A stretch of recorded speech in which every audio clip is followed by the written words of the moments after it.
కట్టేవారితోనే మరింత పన్నులు కట్టించడం కాదు, మరిందరిని ఆ పరిధిలోకి తీసుకురావటం.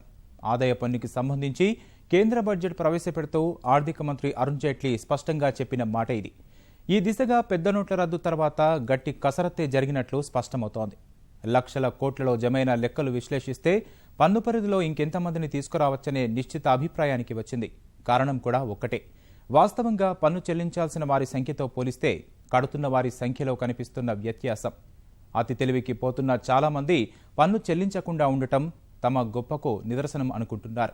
పన్ను ఎగవేత నేరమని తెలిసినా ఆందోళన చెందటం లేదు. పైగా పన్నెందుకు కట్టాలి, కట్టకపోతే ఎవరు అడుగుతారు అనే ధోరణులు. ఆదాయాలు ఎంత పెరుగుతున్నా పన్ను చెల్లింపుదారులు అంతే ఉండడానికి మూలం అదే. నిజాయితీగా చెల్లించే వారిపై భారం పడుతోంది. ఆ వ్యవస్థలన్నీ సరిచేసేలా పన్ను పిడికిని బిగిలిస్తున్న కొత్త బడ్జెట్లో స్పష్టమైన సంకేతాలిచ్చింది కేంద్రం.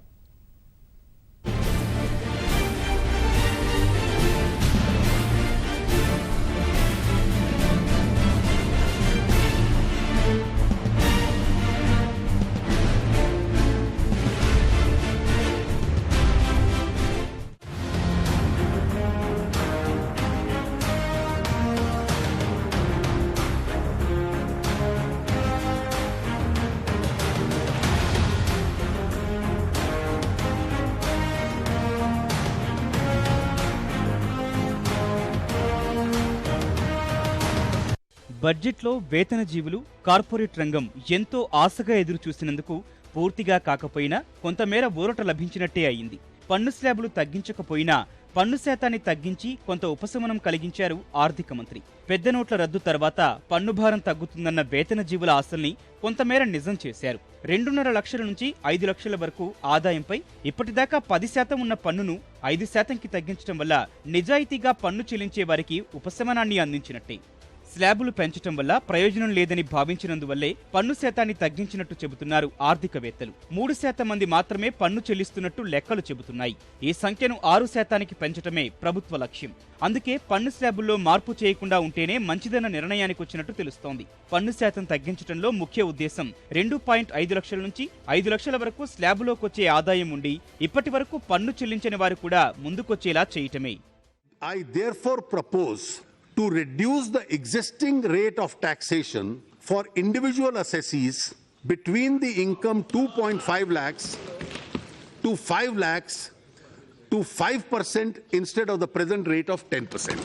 This would reduce the tax liability of all persons below rupees 5 lakhs income either to zero with a rebate or 50% of their existing liability. In order not to have any duplication of benefit, the existing benefit of rebate available to the same group of beneficiaries being reduced to 2,500 available only if to the assessees with income up to 3.5 lakhs. The combined effect of both these measures will mean that there would be a zero tax liability for a person getting income up to 3 lakh rupees and a tax liability of only 2,500 for people with an income of 3 to 3.5 lakhs. If limit of rupees 1.5 lakhs under section 80C investment is used fully, tax would be zero for people with an income up to rupees 4.5 lakhs. 5 లక్షల కన్నా ఎక్కువ వార్షికాదాయం వచ్చే వారికి కొన్ని మినహాయింపులున్నాయి. పన్ను పరిధిలోని తొలి స్లాబులో ఉన్న వారికి పన్ను రేటు తగ్గింపు వల్ల 12,500 వరకు ప్రయోజనం కలుగుతోంది. మరోవైపు 5 లక్షల లోపు వారికి ఇప్పటిదాకా సెక్షన్ 87A కింద ఇస్తోన్న రిబేటు మొత్తం 5,000 నుంచి 2,500కు తగ్గింది. ఈ తగ్గింపుని పరిగణలోకి తీసుకుంటే 3 లక్షల ఆదాయం వరకు ఎలాంటి పన్ను పడే అవకాశం లేదు. 4.5 లక్షల వరకు ఆదాయం కలిగి సెక్షన్ 80C కింద 1.5 లక్షల పొదుపు చేసిన వారికి ఎలాంటి పన్ను ఉండదు. All other categories of taxpayers in the subsequent brackets will also get a uniform benefit of 12,500 per person. The total amount of tax foregone on this account of measure is therefore 15,500 crores. In order to make good some loss of revenue on account of this relief, I propose to levy a surcharge of 10% of tax payable on this category of individual whose annual taxable income is between 50 lakhs and 1 crore. ఇక పన్ను రిటర్నులు కూడా గతం మాదిరిగా కాకుండా ఒకే పేజీలో ఉన్న ఫారాన్ని నింపితే సరిపోతుంది. 5 లక్షల వరకు ఆదాయం ఉన్నవారికే ఇది వర్తిస్తుంది. వీరు సమర్పించిన రిటర్నులు కూడా తొలుత ఎలాంటి పరిశీలన ఉండదు. సకాలంలో రిటర్నులు దాఖలు చేయని వారిపై మాత్రం జరిమానా తప్పదు. నిజానికి ఆర్థిక సంవత్సరం ముగిసిన నాటి నుంచి 12 మాసాల్లోగా సవరణ రిటర్నులు దాఖలు చేయాల్సి ఉంటుంది. పన్ను కట్టినా కట్టకపోయినా రిటర్నులు సమర్పించాలి. వివరాలు సమర్పించాం కదా అని చాలా మంది రిటర్నుల గురించి పెద్దగా పట్టించుకోరు. ఇప్పుడు రిటర్నుల పరిశీలన గడువు కూడా తగ్గింది. అందుకే ఎప్పటికప్పుడు రిటర్నులు సమర్పించి ప్రశాంతంగా ఉండటం ఉత్తమం. లేదంటే లేనిపోని చిక్కులు తప్పవు. ఇంతవరకు బాగానే ఉంది. పన్నుల విషయంలో ప్రభుత్వం ఇన్ని మినహాయింపులు, ఇన్ని సౌకర్యాలు ఎందుకు కల్పిస్తున్నట్టు అంటే మరింత మంది పన్ను కట్టేందుకు ముందుకొచ్చేట్టు చేయటం కోసమే.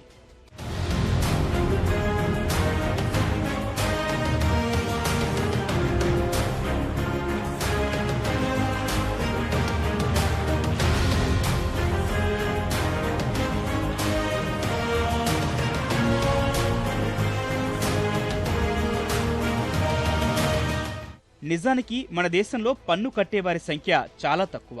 వేతన జీవులను మినహాయిస్తే నిజాయితీగా పన్ను చెల్లించేవారి సంఖ్య ఇతర దేశాలతో పోలిస్తే చాలా తక్కువ. పోనీ ఇతర దేశాలతో పోలిస్తే ఇక్కడ పన్ను రేట్లు ఎక్కువ అంటే అది కూడా కాదు. కానీ కట్టేందుకు ఎవరూ ముందుకు రారు. నమ్మకాల విషయాల్లో దైవభీతి ఎక్కువగా ఉన్న మన దేశంలో పన్నులు కట్టే విషయంలో మాత్రం అనేక మంది భిన్నంగా ప్రవర్తిస్తుంటారు. పన్ను ఎగవేతను అనైతిక చర్యగా భావించరన్నది ఆర్థిక మంత్రి అరుణ్ జైట్లీ చెప్పే మాట. జరుగుతోంది కూడా అదే. భారతీయులు చాలా మంది పన్ను ఎగవేతను మోసంగా పరిగణించడం లేదు. పైగా అలాంటి ఎగవేతల్ని చాలా మంది తెలివైన పనిగా భావిస్తారు. అక్కడితో ఆగితేనా? పన్ను చెల్లించే వాళ్ళు వారి దృష్టిలో పనికిమాలిన పని చేస్తున్నట్టు లెక్క. సులభంగా చెప్పాలంటే పన్ను ఎగవేసేవారు తెలివైన వారని, చెల్లించేవారు తెలివి తక్కువ వారన్న అభిప్రాయం చాలా మందిలో నెలకొందని, ఇలాంటి భావన పోగొట్టేందుకే పన్ను చెల్లింపుల విషయంలో అనేక మినహాయింపులు ఇవ్వటం జరుగుతోందన్నది ఆర్థిక మంత్రి చెప్పే మాట.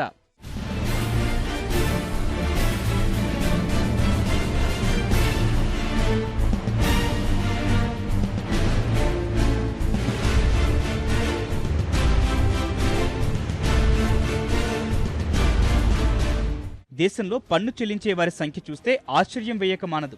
సంఘటిత రంగంలో దాదాపు 4,02,00,000 మంది ఉంటే అందులో ఆదాయ పన్నుకు సంబంధించి రిటర్నులు సమర్పించేవారు కేవలం 1,74,00,000 మంది. ఇక 5,06,00,000 వ్యక్తిగత వ్యాపార సంస్థలు, చిరు వ్యాపారుల్లో 1,81,00,000 మంది మాత్రమే రిటర్నులు దాఖలు చేస్తున్నారు. ఇవన్నీ ప్రభుత్వానికి అందిన లెక్కల ప్రకారం తేల్చినవి.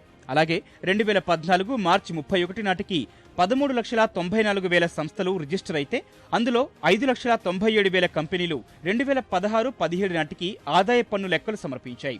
ఇందులో 2.76 సంస్థలు తమ ఆదాయం సున్నాగా చూపించాయి. 2.85 సంస్థలు ఆదాయం 1 కోటి కన్నా తక్కువ ఉన్నట్టు చూపిస్తే 28,000కు పైగా సంస్థలు 1 కోటి నుంచి 10 కోట్ల లోపు ఆదాయాన్ని చూపించాయి. కేవలం 7,781 కంపెనీలు మాత్రమే 10 కోట్ల కన్నా ఎక్కువ లాభం వచ్చినట్టు చూపించినట్టు ఆర్థిక మంత్రి వెల్లడించారు. అలాగే 2015-16 ఆర్థిక సంవత్సరంలో ఆదాయ పన్ను రిటర్నులు సమర్పించిన 3.7 కోట్ల మంది వ్యక్తిగత చెల్లింపుదారుల్లో 99 లక్షల మంది తమ ఆదాయం 2.5 లక్షల లోపే ఉన్నట్టు చూపించారు.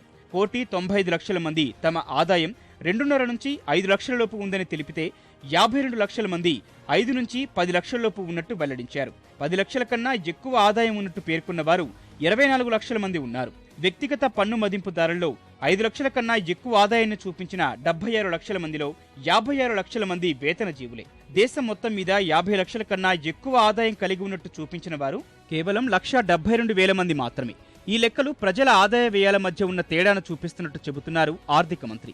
ఇందుకు కారణం కూడా లేకపోలేదు. 5 ఏళ్లలో దేశంలో 1,25,00,000 కార్లు అమ్ముడిపోయాయని గణాంకాలు చెబుతున్నాయి. 2015లో వ్యాపార, పర్యాటక పరంగానూ విదేశాలకు వెళ్లిన వారి సంఖ్య 2 కోట్లు. ఇవన్నీ ఒకెత్తైతే పెద్ద నోట్ల రద్దు తర్వాత బ్యాంకుల్లో జమైన మొత్తాలను తీసుకున్న పన్ను చెల్లించే స్తోమత ఉన్నవారు ఎంతమందో సులభంగా లెక్కేయొచ్చంటున్నారు ఆర్థిక మంత్రి.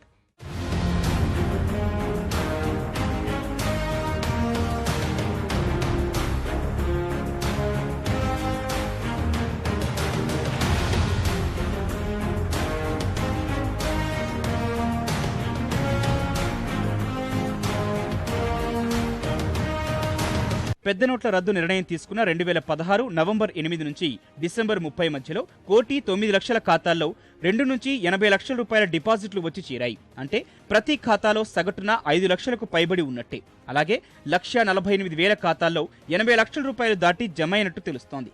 సగటున చూసుకుంటే ఒక్కో ఖాతాలో 3,30,00,000 జమైనట్టు. ఇవన్నీ విశ్లేషించిన తర్వాత ప్రభుత్వం కూడా ఒక స్పష్టమైన అభిప్రాయానికి వచ్చింది. The net tax revenue of 2013-14 was 11.38 lakh crores. This grew by 9.4% in 14-15 and 17% in 15-16. As against an RE of 2016-17, we will end the year with a higher growth rate of 17% for the second year in a row. 2 साल लगातार 17% increase है. Because of serious efforts made by the government, the rate of growth in advance tax, in personal income tax, in the last 3 quarters of the current financial year is as high as 34.8%. Madam, ये demonetisation का भी असर है कि personal income tax लोगों को ज्यादा disclose करना पड़ रहा है. 34.8% इंक्रीज इस देश के इतिहास में कभी नहीं हुआ. చాలా మంది పన్ను పరిధిలో ఉన్నా చెల్లించేందుకు ముందుకు రాకపోవడం జరుగుతోందని గుర్తించారు. నగదు రూపేణా చెల్లింపుల వల్లనే వారికి అలా తప్పించుకునే అవకాశం వస్తోంది. డిజిటల్ చెల్లింపులైతే మొత్తం పారదర్శకంగా మారుతుంది కాబట్టి పన్ను చెల్లించే వారి సంఖ్య పెరుగుతుందన్నది ప్రభుత్వ ఉద్దేశం. ఓవైపు పన్ను ప్రోత్సాహకాలు అందిస్తూనే మరోవైపు డిజిటల్ చెల్లింపులు చేపట్టడం వల్ల పన్ను ఎగవేతదారుల సంఖ్య తగ్గవచ్చు. అయితే పన్ను చెల్లించడం, అది కూడా సకాలంలో చెల్లించడంపై స్వతహాగా ప్రజల్లో అవగాహన పెరగాల్సిన అవసరం ఉందన్నది ఆర్థిక నిపుణులు చెప్పే మాట. ఎవరి కోసమో కాకుండా మన కోసం, దేశం కోసం పన్ను చెల్లిస్తున్నట్టు తెలుసుకుంటే ప్రస్తుతం ఉన్న అపోహలు తొలగుతాయంటారు ఆర్థిక నిపుణులు. ప్రస్తుతం దేశంలో చాలా మందిలో నెలకొన్న అభిప్రాయం ఏంటంటే పన్నులు చెల్లిస్తున్నా సరైన సౌకర్యాలు ఉండటం లేదు. అవినీతి పెచ్చుమీరిపోతోంది. చెల్లించే పన్నులు చేరాల్సిన చోట కాకుండా పక్కదారి పడుతున్నాయి. అలాంటప్పుడు పన్ను చెల్లించి ఏం ప్రయోజనం? అందుకే చెల్లించాలని ఉన్నా వెనకడుగు వేస్తున్నామంటారు చాలా మంది. ప్రభుత్వాల పరంగా ప్రజల్లో ఆ భావన కూడా పోగొట్టాల్సిన అవసరం ఉంది. ఏది ఏమైనా గానీ పన్ను చెల్లించటం అందరి బాధ్యత. చట్ట ప్రకారం చెల్లించాల్సిందే. ఇందుకు ఎలాంటి మినహాయింపులు ఉండవు. ఇక ఇప్పుడు పన్ను చెల్లించకుండా తప్పించుకునే అవకాశాలు చాలా తక్కువ. ఎగవేతదారులకు సంబంధించి ఎవరు ఏ విధంగా ఎగవేతకు పాల్పడుతున్నారో మొత్తం సమాచారం ప్రభుత్వం వద్ద ఉంది. అందువల్ల ఎక్కువ కాలం పన్ను కట్టకుండా ఉండలేరని చెబుతున్నారు విశ్లేషకులు. ప్రభుత్వం కఠిన చర్యలు తీసుకోకముందే స్వచ్ఛందంగా కట్టేస్తే అటు అవినీతికి అడ్డుకట్ట వేసినట్టు ఉంటుంది, నల్లధనం పోగవకుండా ఉంటుంది, భవిష్యత్తు నిశ్చింతగా గడపవచ్చంటారు నిపుణులు.